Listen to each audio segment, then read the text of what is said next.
मैं आपको आपकी जिंदगी के लिए छोटे छोटे कुछ 4 नियम बताना चाहता हूं, और ये 4 नियम का पालन आप सब करिए। मैं आपको विनम्रता पूर्वक लेकिन विश्वास से कहता हूं कि ये 4 नियम का जो भी पालन करेगा, जिंदगी में बीमारी और रोग उसको कभी आएंगे नहीं। परम पूजनीय स्वामी रामदेव जी खुद 40-45 साल से इन 4 नियमों का पालन करते हैं। आप भी अगर ये पालन करेंगे तो बहुत अच्छा होगा। मैं भी करता हूं मेरे जीवन।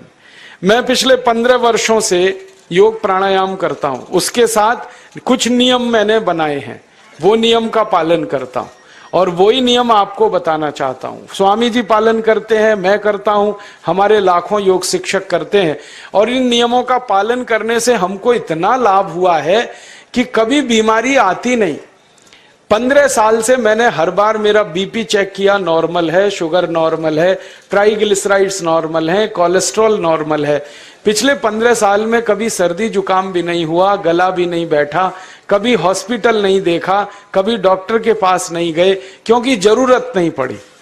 और वो जरूरत नहीं पड़ी क्योंकि हम निरोगी हैं, स्वस्थ हैं। ये निरोगी और स्वस्थ होने के लिए आयुर्वेद की एक छोटी सी जानकारी आपसे मैं शेयर करना चाहता हूं। आयुर्वेद में ये कहा गया है कि किसी भी व्यक्ति को निरोगी होना है, रोग मुक्त होना है, तो अपने जीवन में 3 बातों का ध्यान रखे। अपना वात, पित्त और कफ, तीनों का संतुलन रखे। वो 3 तरह के दोष हैं हमारे शरीर में, वात, पित्त, कफ। आपने सुना होगा, ये त्रिदोष आधारित शरीर है। जब वात बहुत बिगड़ जाता है तो 80 से ज्यादा रोग आते हैं। जब पित्त बहुत बिगड़ जाता है तो लगभग 46 से 50 रोग आते हैं, और जब कफ बिगड़ जाता है तो 28 रोग आते हैं, और वात, पित्त, कफ तीनों बिगड़ जाएं तो 148 रोग आते हैं। सर्दी, खांसी, जुकाम से लेकर और कैंसर तक जो आखिरी रोग माना जाता है, ये सब वात, पित्त, कफ के बिगड़ने का खेल है। तो इस देश के आयुर्वेद चिकित्सा के सबसे महान लोगों में से कुछ नाम आप जानते हैं, जैसे चरक ऋषि, जैसे सुश्रुत ऋषि। ऐसे एक ऋषि हुए बाघभट्ट। बाघभट्ट ऋषि ने एक पुस्तक लिखी है, उसका नाम है अष्टांग हृदयम, और एक पुस्तक लिखी है, उसका नाम है अष्टांग संग्रहम। इन दोनों पुस्तकों में उन्होंने 7000 नियम बताए हैं। उनमें से 4 बताता हूं, अच्छे लगे तो आज से ही पालन करो और दूसरों को भी बताओ, ताकि कोई भी इन नियमों का पालन करे तो बीमार ही ना पड़े। ये चारों नियम हैं वात, पित्त और कफ को संतुलित रखने के लिए। अब वात, पित्त, कफ तीनों एक साथ आपके संतुलित रहें तो उसके लिए पहला नियम है खाना खाने के तुरंत बाद पानी नहीं पीना। ये पहला नियम है। आप बोलेंगे ये तो बड़ी मुश्किल बात है, खाना खाते ही पानी पीते हैं हम तो सबके सब, और बिना पानी पिए खाना ही नहीं खाते। कई लोग तो खाने से ज्यादा पानी पीते हैं, खाना कम खाते हैं, पानी ज्यादा पीते हैं। ये खाना खाने के बाद पानी कभी भी नहीं पीना, क्योंकि महर्षि बाघभट्ट कहते हैं भोजनांते विषम वारी, माने भोजन के अंत में पानी पियो तो जहर के पीने के जैसा है। इसलिए वो कहते हैं कभी भी खाने के तुरंत बाद पानी मत पियो। अब आप मुझे पूछोगे क्यों नहीं पिए, कारण बता दो। कारण मैं बताना चाहता हूं सरल भाषा में। हम जब खाना खाते हैं ना तो पेट में सारा खाना इकट्ठा होता है। पेट में एक स्थान होता है, उसको हम कहते हैं जठर। संस्कृत में, हिंदी में जठर कहते हैं, अंग्रेजी में उसको एपिगैस्ट्रियम कहते हैं, हिंदी में कुछ लोग उसको आमाशय भी कहते हैं। ये जठर छोटा सा स्थान है। आपके पेट में नाभि है ना, उसके लेफ्ट साइड में बाईं तरफ छोटा सा स्थान है। सारा खाना आपका इसी स्थान पर आता है। जो भी आप खाते हो, रोटी, चावल, दाल, सब्जी, दूध, दही, कुछ भी खाओ, सब कुछ जठर में आता है। अब जठर में जैसे ही खाना इकट्ठा होता है तो उसमें आग जलती है, और उस आग को कहते हैं जठर अग्नि। मिला के बोल देते हैं जठराग्नि। आप जैसे ही खाना खाते हो, पेट में जठर में अग्नि जलती है, वो अग्नि खाने को पचाती है, और अग्नि खाने को ऐसे ही पचाती है जैसे रसोई घर की अग्नि खाने को पकाती है। आपके रसोई घर में आप अग्नि जलाओ उसके ऊपर दूध रख दो, दूध में थोड़ा चावल डाल दो, अग्नि जब तक जलती रहेगी खीर तब तक बनती रहेगी। आप घर में अग्नि जलाओ, उसके ऊपर पानी रख दो, उसमें दाल डाल दो, दाल की पकने की क्रिया तब तक चलेगी जब तक अग्नि जलेगी। ऐसे ही पेट में होता है, जैसे ही आपने खाना खाया पेट में अग्नि जलती है, और जब तक अग्नि जलती है तो खाने के पचने की क्रिया चलती है। जैसे रसोई घर में खाना पकाते हैं वैसे ही पेट में भी खाना पकता है, इसी को हम पचने की क्रिया कहते हैं, अंग्रेजी में उसको डाइजेशन कह देते। तो आपने खाना खाया, पेट में अग्नि जल गई, अब वो खाने को हजम करेगी, पचाएगी। अब मुझे एक प्रश्न का उत्तर दो आप, कि जैसे ही आपने खाना खाया पेट में अग्नि जल गई और वो खाने को पचा रही है, तुरंत आपने गट गट गट गट पानी पी लिया, और खूब ठंडा पानी पी लिया, बर्फ मिलाया हुआ पानी पी लिया, फ्रिज का पानी पी लिया। क्या होने वाला है? अग्नि जलेगी कि बुझेगी? अग्नि के ऊपर पानी डालो तो अग्नि और पानी की दोस्ती नहीं है, दुश्मनी है। पानी अग्नि को बुझा देता है। तो आपने खाना खाया, अग्नि जली, पीछे से गटगट पानी पी लिया, अब अग्नि शांत हो गई, अब खाना पचेगा नहीं, तो वो पेट में पड़ा पड़ा सड़ेगा, और सड़ा हुआ खाना 100 से ज्यादा विष पैदा करेगा, और वो 100 विष आपकी जिंदगी को नरक बना देंगे, और जिंदगी भर आप बीमार पड़े रहेंगे। आपको मालूम है, कई लोग कहते हैं मुझे पेट में बहुत गैस बनती है। ये गैस उन्हीं को बनती है जिनका खाना हजम नहीं होता। कोई लोग कहते हैं कि मुझे पेट में जलन होती है, ये जलन उन्हीं को होती है जिनका खाना पचता नहीं। कोई कहते हैं कि मेरे पेट में एकदम गुम हो जाता है, फूल जाता है, ये सब वो लक्षण हैं जब खाना पचता नहीं। तो खाना पचेगा नहीं तो सड़ेगा, सड़ेगा तो विष पैदा करेगा, और वो विष आपको बीमार करेंगे। इसलिए महर्षि बागभट्ट ने कहा, खाना खाते ही पानी मत पियो। समझ में आया? फिर आप बोलोगे कितनी देर तक नहीं पिए? कम से कम 1 घंटे तक। 1 घंटे बाद पानी पियो। आप बोलोगे जी 1 घंटा क्यों? ये जो अग्नि जलने की क्रिया है ये लगभग 1 घंटे तक ही चलती है पेट में, उसके बाद अग्नि अपने आप शांत हो जाती है, उसके बाद पानी पी लो।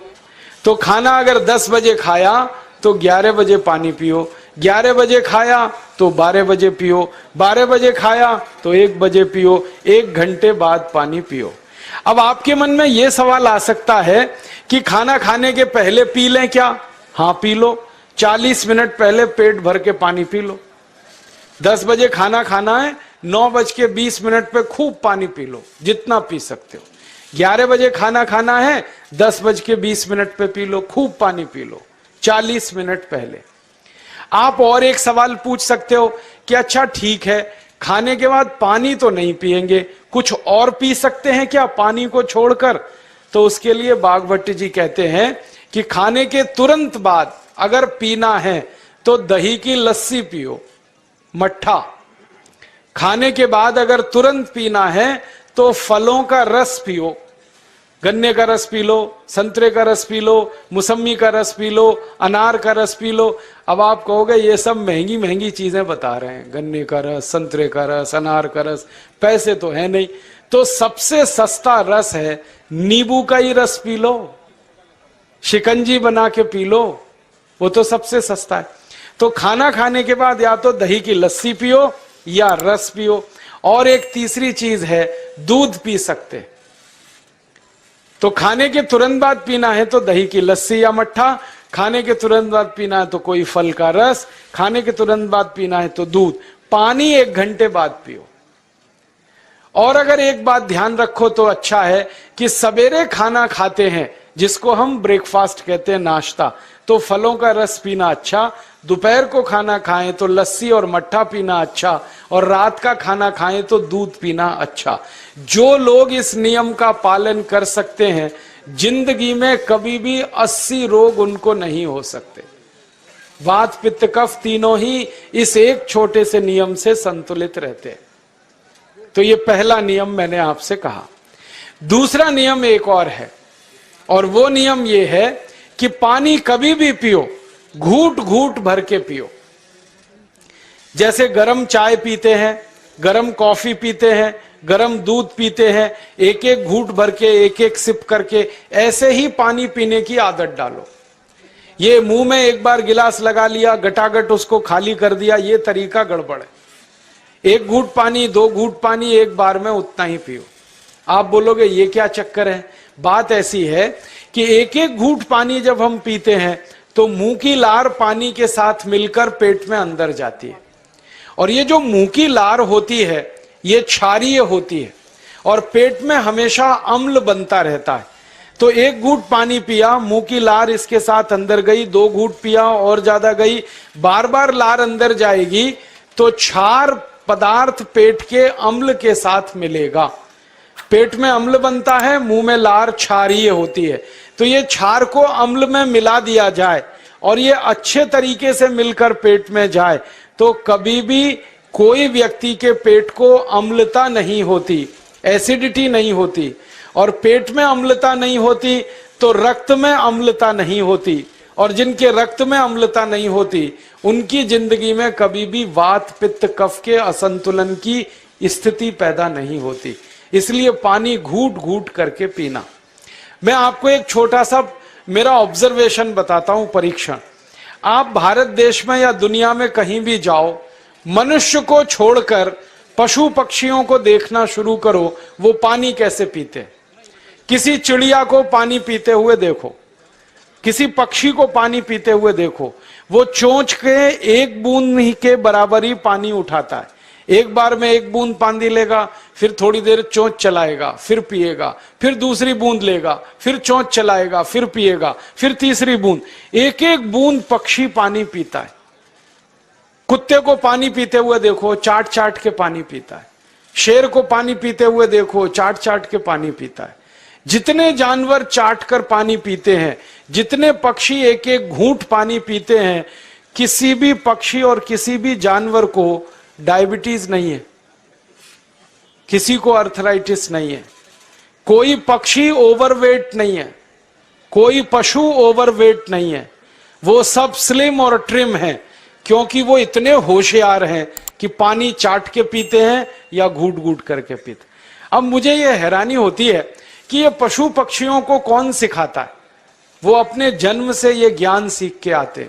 उनका कोई गुरु नहीं है, उनका कोई विद्यालय नहीं है, उनके कोई प्रशिक्षण शिविर नहीं लगते, फिर भी उनको इतनी अकल है कि पानी घूट घूट पीना।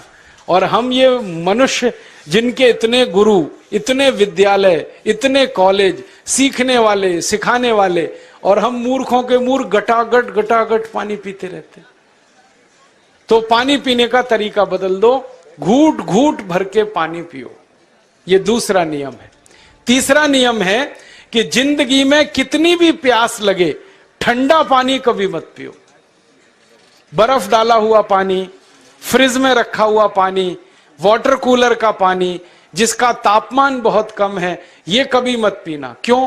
क्योंकि शरीर आपका गर्म है और पानी ठंडा है। अब होता क्या है वो मैं समझाता हूं सरल भाषा में। पेट तो गर्म है, अब इसमें ठंडा पानी डाल दिया आपने तो अंदर झगड़ा होता है। और झगड़ा क्या होता है? या तो पानी पेट को ठंडा करेगा या पेट पानी को गर्म करेगा। अगर पानी ने पेट को ठंडा कर दिया तो पेट के ठंडा होते ही हृदय ठंडा होता है, हृदय के ठंडा होते ही मस्तिष्क ठंडा होता है, मस्तिष्क के ठंडा होते ही आदमी ठंडा होता है, और आदमी ठंडा होते ही राम नाम सत्य होती है। आपको मालूम है जब शरीर ठंडा पड़ जाता है तो घर में भी नहीं रखते, निकाल के बाहर सड़क पे रख देते। जो घर आपने बनाया अपनी मेहनत से, शरीर के ठंडा पड़ते ही निकाल बाहर करते हैं उस घर में से, और फिर चिल्लाने लगते हैं लेके जाओ, जल्दी लेके जाओ, इसको जला के आओ। माने ठंडे शरीर की इज्जत नहीं है। तो ठंडा पानी क्यों पी रहे हो भाई? बंद कर दो। कोई जानवर ठंडा पानी नहीं पीता, कोई पक्षी नहीं पीता। तो आप ये ठंडा पानी पीना बंद करो, सादा पानी पीना शुरू करो। और गर्मी के दिनों में बहुत अगर आपको तकलीफ है तो मिट्टी के घड़े का पानी पी लेना, फ्रिज का और बर्फ का नहीं पीना। ये तीसरा नियम है। और चौथा और आखिरी नियम है कि आप सवेरे ही सवेरे जब सोकर उठते हो तो सबसे पहले पानी पियो। जैसे ही आपकी आंख खुल गई तो पहले 2-3 गिलास पानी पी लो, उसके बाद आप टॉयलेट में जाओ। उठते ही पानी पियोगे तो 2 फायदे हैं। पहला फायदा यह है कि पानी पेट में जाकर बड़ी आंत को साफ करता है, और जैसे ही बड़ी आंत की सफाई होगी पेट पे दबाव पड़ेगा और आप संडास घर में जाएंगे, 2-3 मिनट में पेट आपका साफ हो जाएगा। जिनका पेट सुबह एक बार में साफ हो जाता है उनकी जिंदगी में कभी रोग नहीं आता। इसलिए सुबह सुबह उठते ही पेट साफ होना जरूरी है।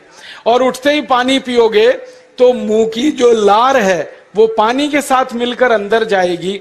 सुबह पेट में एसिड की मात्रा ज्यादा होती है, इसलिए लार का पेट में जाना बहुत जरूरी है। इसलिए सुबह उठते ही पानी पीना बहुत जरूरी है। ये 4 नियम हैं आयुर्वेद के। पहला नियम, खाना खाने के 1 घंटे बाद पानी पीना। दूसरा नियम, पानी को हमेशा घूट घूट भर के पीना। तीसरा नियम, कभी भी जिंदगी में ठंडा पानी नहीं पीना। और चौथा और आखिरी नियम, सवेरे उठते ही सबसे पहले पानी पीना। 4 नियमों का पालन जो भी अपने जीवन में कर सकता है वो वात पित्त कफ तीनों को संतुलित रख सकता है। और जिसका वात पित्त कफ संतुलित है उसके जीवन में बीमारी नहीं आती है। और जो बीमार नहीं पड़ते हैं वो स्वस्थ और तंदुरुस्त और सुखी रहते हैं।